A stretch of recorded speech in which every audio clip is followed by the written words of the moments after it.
Bom dia, meninos, tudo bom? Espero que vocês estejam bem. Eu vou deixar mais um link aqui para vocês, tá? Que é uma análise dos mapas do livro, tá? Pra gente poder entender melhor algumas coisas. E aí vocês precisam visualizar esses mapas.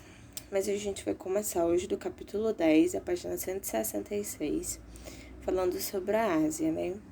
Vocês viram há pouco tempo o continente europeu, né? E vocês viram que a Europa fisicamente ela é muito pequena, ela é muito mais uma península do que um continente. E aí tem essa questão de onde acaba a Europa e onde começa a Ásia. A Ásia ela é tida como um continente, né? Fisicamente, ela é tida diferentemente da Europa. Ela é tida como um continente.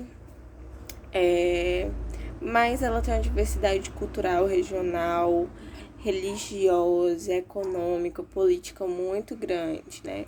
A Ásia é tida como o berço da sociedade, o berço da civilização, né? Onde foi o início de todos os processos civilizatórios que de lá foram que saíram a maioria das populações do mundo, né? E aqui o livro de vocês traz o lugar onde nasce o sol, também é conhecido, né? Por estar na questão oriental, né? E vocês sabem que o sol nasce para o leste, então tem essa questão, né, de dizer que a Ásia é o lugar onde o sol nasce. E como é que a gente pode fazer a diferenciação entre Europa e Ásia? Aí tem o Mar Cáspio, que eu vou mostrar para vocês já no próximo vídeo, e os rios da Ural, né? Quem vai dividir territorialmente, né, o continente europeu de Ásia vai ser o Mar Cáspio e o rio, certo? O rio Ural, tá? Então a gente tem aí, né, essa divisão, porque também tem a questão da Euroásia, né, que vocês também vão ver no mapa direitinho, tá? Eu vou aqui só trazer os conceitos e depois a gente vai trazer o vídeo com os mapas para vocês visualizarem melhor, certo? E aí, falando de relevo, né, a Europa, ela vai ter, isso tá na página 100, para vocês poderem acompanhar, 168. Falando de relevo, a 168 e a 169, ele vai tratar das questões, né, de planície, planalto, montanhas, cadeias de montanhas, certo? A Ásia ela tem a característica de ter dobramentos modernos muito significativos. Então, o centro do continente ele é baseado em dobramentos modernos. Por quê? Porque a Ásia, ela tem ali encontros de placas, né? A placa do Pacífico, a placa da África, a placa da Oceania. Então, são alguns encontros de placas.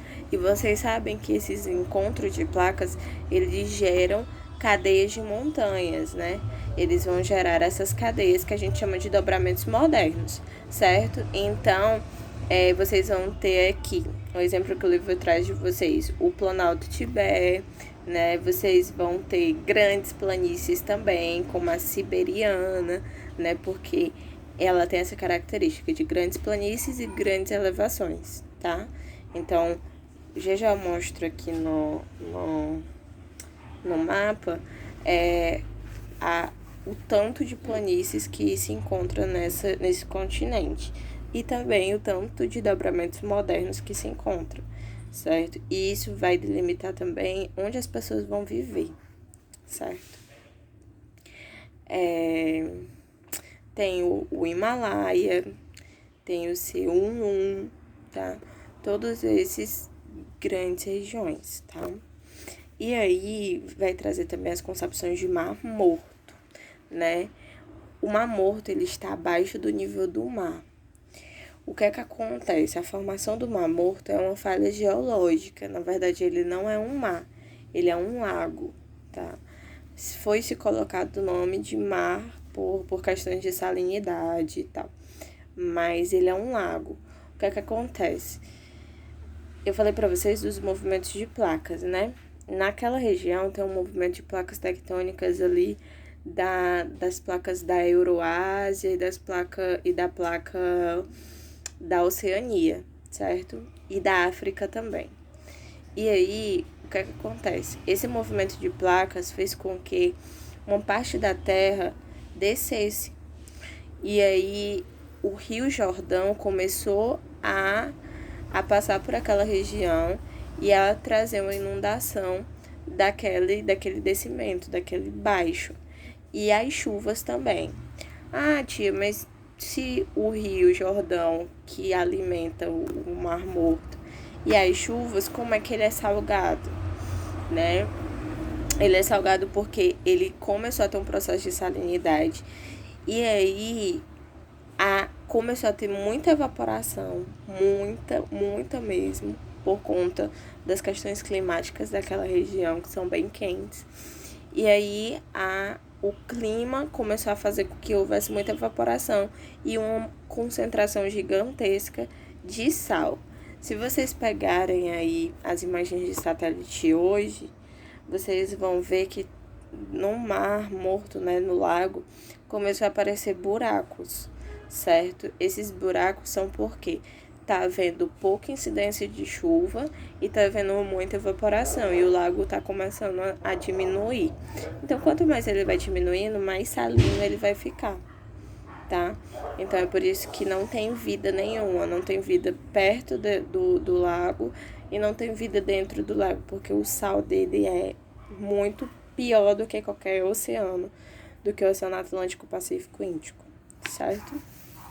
E eu vou mostrar também o mapinha para vocês entenderem melhor como é que funciona esse processo do mar estar abaixo do nível do mar, né, do lago, que não é mar, mas do Mar Morto, está abaixo do nível do mar. Vocês precisam visualizar, tá? Porque é um processo de planície planalto.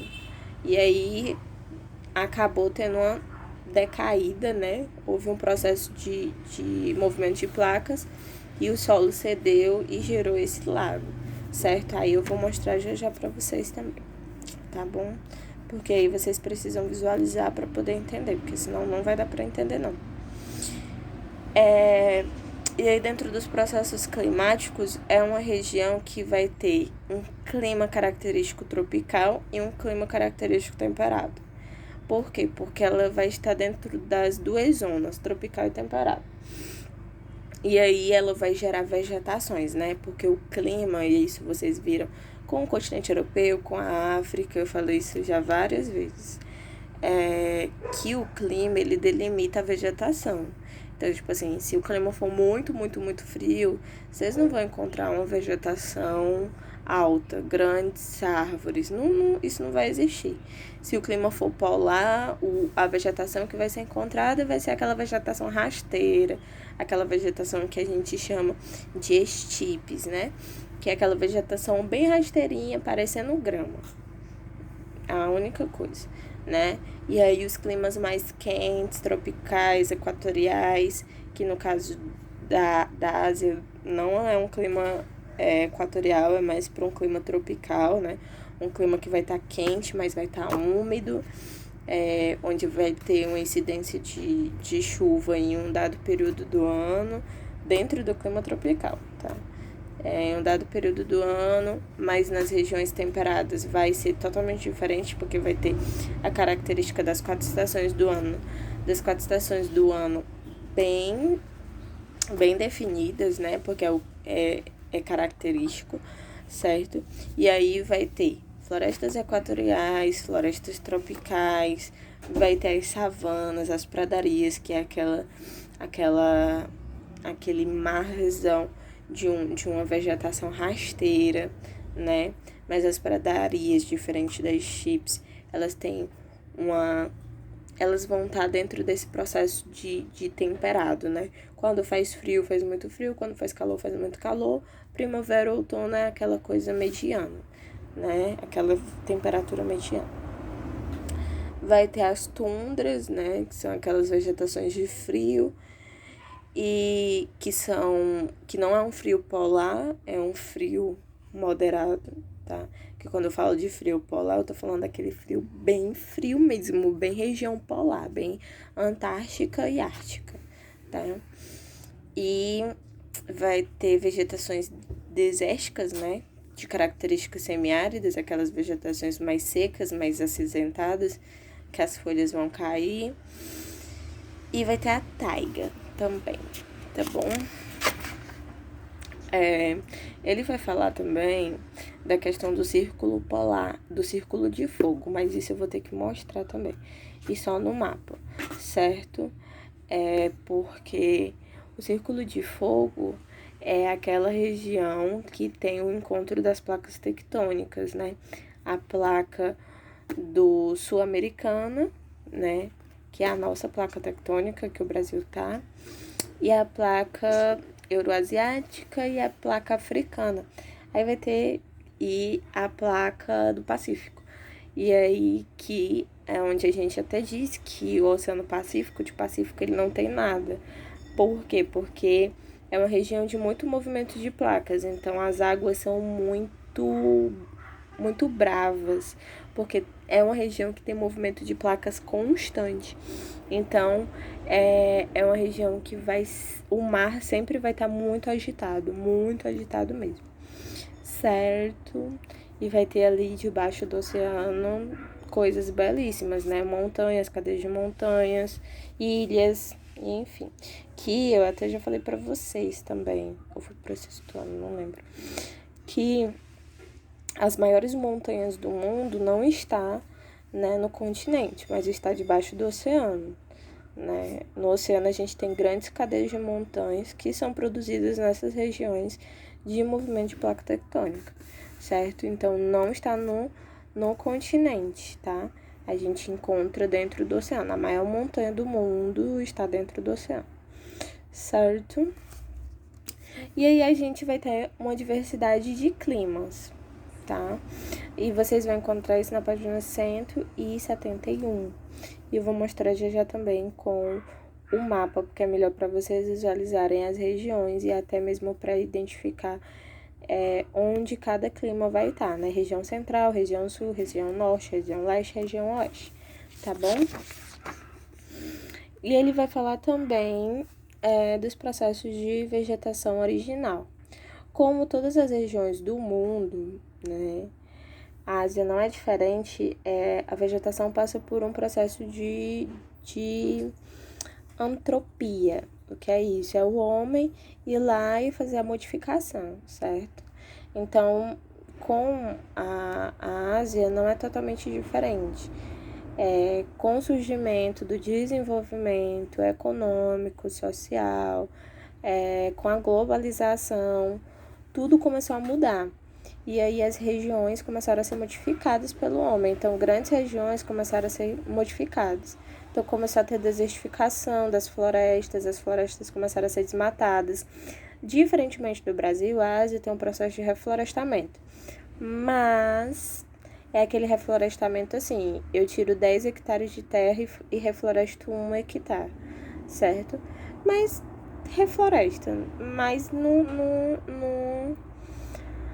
como é que eu posso dizer?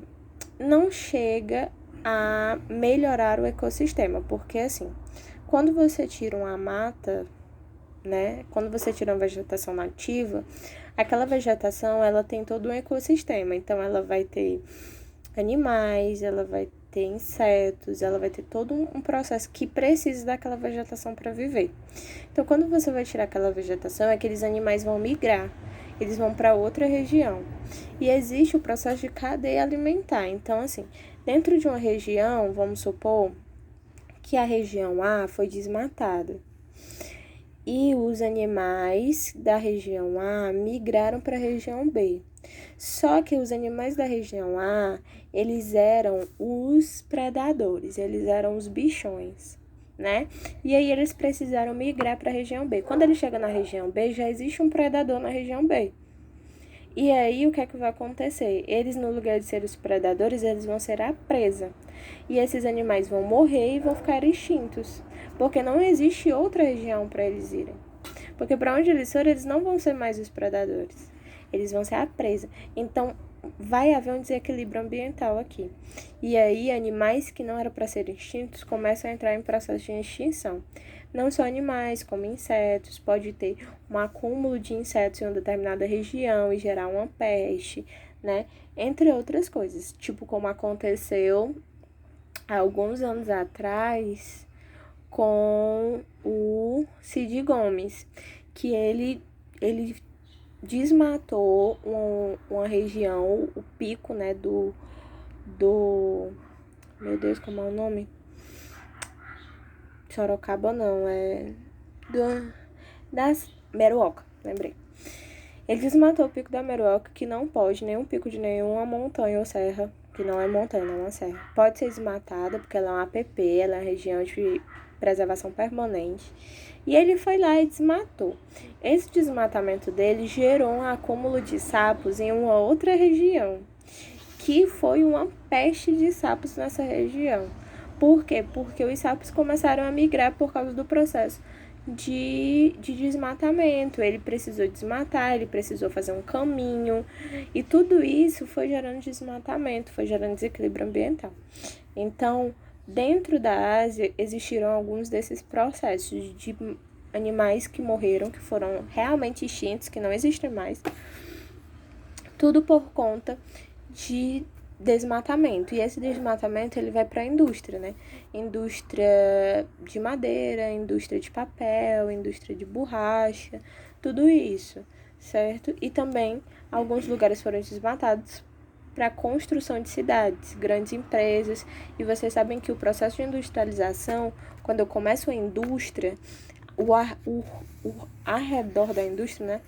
Ele vai ficar o quê? As regiões periféricas da indústria, eles vão começar a se urbanizar.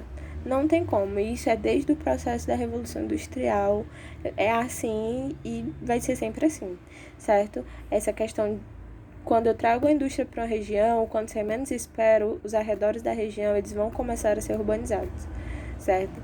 Por mais que demore, mas quando você menos espera, ele vai começar a ser urbanizado. Começa um a construir uma casinha ali, o outro ali, e aí vai, quando você menos vê, tá existindo um processo de urbanização naquela região.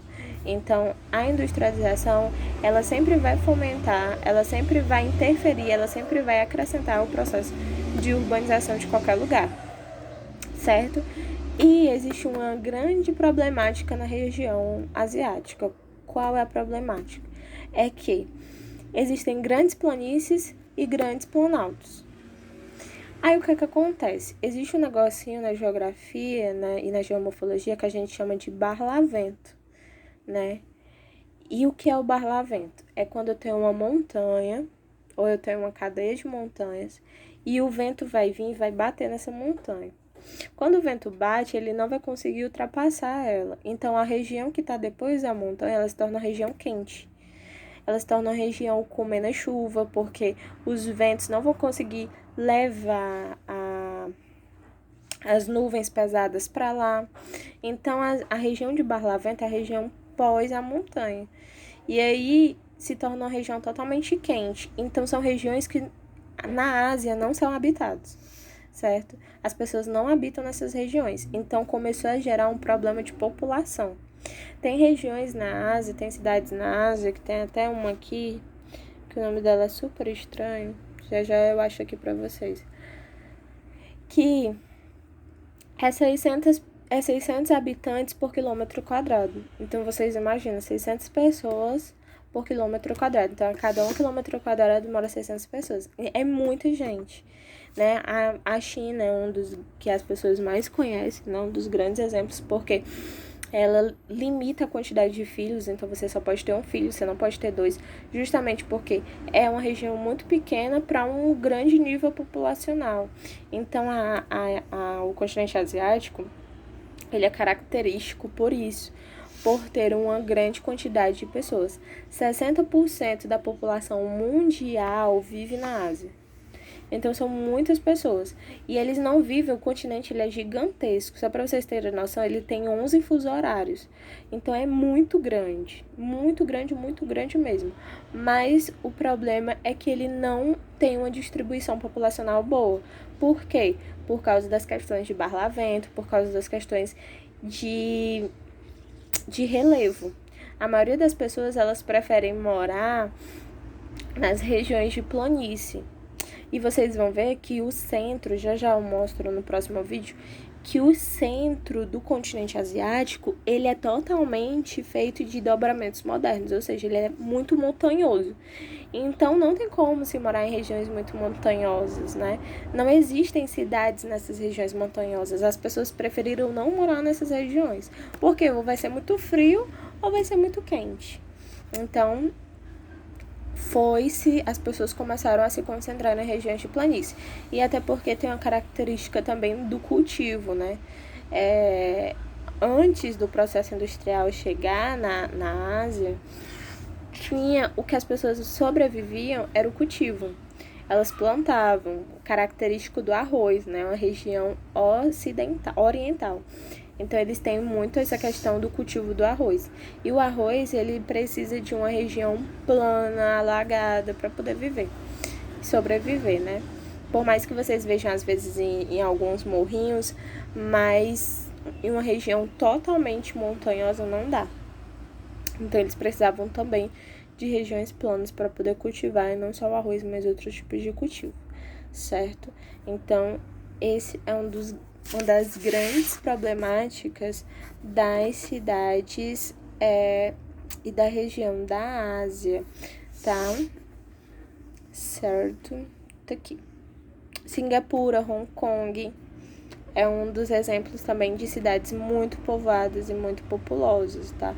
E aí surgiram essas questões de quantidade de filhos, de planejamento familiar e esse tipo de coisa, certo? Tá bom? E falta eu falar pra vocês, pra gente finalizar, de duas coisas. Os monções, tá? Que eu pulei aqui, que são regiões de vento. Essas regiões de vento, elas sempre vão ser regiões próximas ao oceano, tá? E aí as monções são ventos que ocorrem no verão. Começa a ter uma grande massa de ar que sai do oceano e vai para o continente, gerando um nível bom de chuva, que é muito parecido aqui com o Ceará, né? A época como se as nossas monções cearenses fosse como se o nosso verão cearense fosse as monções, né? Que o verão cearense é como? Ele é úmido e chuvoso, né?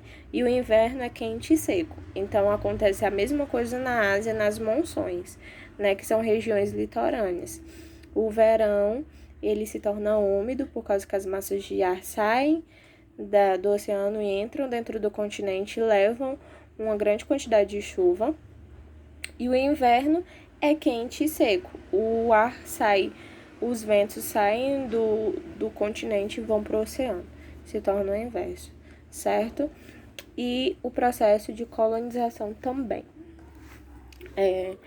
Não muito diferente, tá? Só um pouquinho.